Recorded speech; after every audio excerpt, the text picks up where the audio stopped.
La confiance en soi, un vaste sujet dont on entend parler à tort et à travers, mais on ne sait jamais vraiment comment est-ce qu'on fait pour augmenter la confiance en soi. C'est un peu comme l'estime de soi.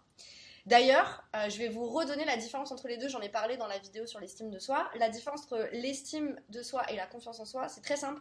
L'estime de soi, c'est plus lié à la valeur, à la représentation qu'on se fait de notre propre valeur. Et la confiance en soi, c'est plutôt lié à l'action. Le fait de, quand on n'a pas confiance en soi, d'avoir l'impression qu'on ne peut pas agir, qu'on n'est pas capable, en fait, de faire les choses. Voilà cette petite nuance. Donc aujourd'hui, je vais vous donner 3 trucs hyper concrets, infaillibles, pour augmenter votre confiance en vous-même. Alors, la première chose, c'est tout simplement d'agir. J'en ai là aussi parlé dans la vidéo sur les 3 clés pour se libérer du regard des autres. Je vais rentrer un peu plus dans les détails.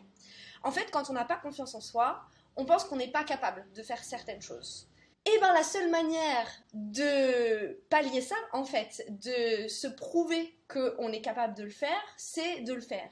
Et de lâcher l'idée du résultat. Parce qu'en fait, même si on rate, a priori, sauf si tu veux faire du base jump, là, ou le truc où tu sautes d'une falaise juste avec une combinaison, à part si tu fais ça, t'as aucune raison de mourir.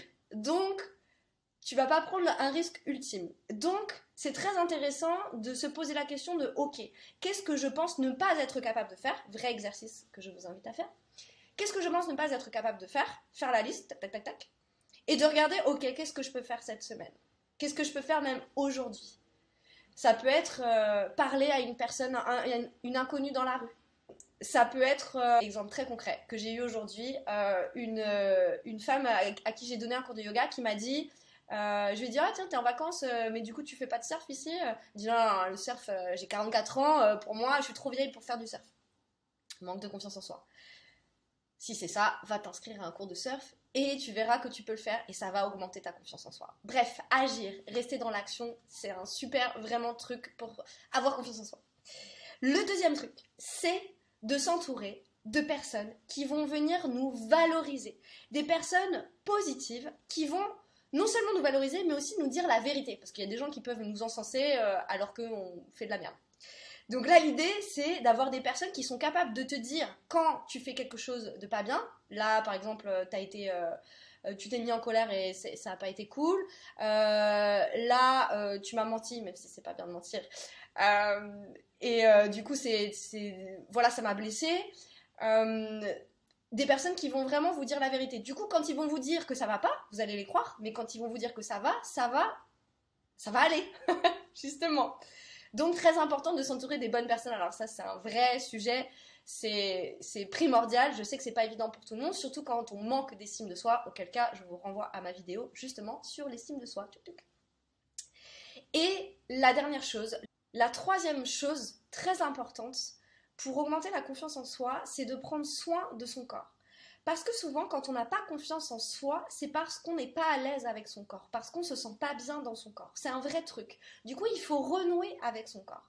Et ça passe par quoi? Ça passe par des activités physiques qui nous font du bien. Évidemment, le yoga, hein, je prêche pour ma paroisse, parce que c'est une activité hyper complète qui va aussi pouvoir libérer des émotions, mais pour le coup, pour le corps, c'est formidable pour tous les points. Mais ça peut passer aussi par un massage. Alors, un automassage, c'est encore mieux parce qu'on renoue vraiment avec son corps et on apprend à l'aimer. Prendre soin, bien sûr, de son corps, ça passe par l'alimentation. Donc, lui proposer des choses qui sont bonnes pour lui et qui font plaisir. Hein, l'idée, c'est pas de manger des steaks de soja parce que on dit que c'est bon pour la santé. D'ailleurs, je pense pas que ce soit bon pour la santé, mais... c'est aussi d'avoir un meilleur sommeil. De se coucher peut-être plus tôt. Et toutes ces petites choses qui vont faire du bien au corps, ça va nous permettre de renouer avec lui. Évidemment, le sport. Sans aucun doute, le sport, c'est bon pour la santé, pour le corps, pour la tête. Donc voilà, ces 3 choses, elles sont vraiment hyper importantes et je vous assure que si vous les faites, si vous passez à l'action, si vous vous entourez de personnes qui sont bonnes pour vous, c'est très bizarre à dire, et si vous prenez soin de votre corps, vous allez augmenter votre confiance en vous. Merci d'avoir regardé cette vidéo. Pour assister à ma prochaine conférence qui a lieu dans quelques jours, Le lien est dans la description et rejoignez mon groupe privé sur Facebook qui s'appelle Vivre pour soi, sur lequel je partage plein de conseils et d'exercices très concrets pour sortir de la dépendance affective. À bientôt!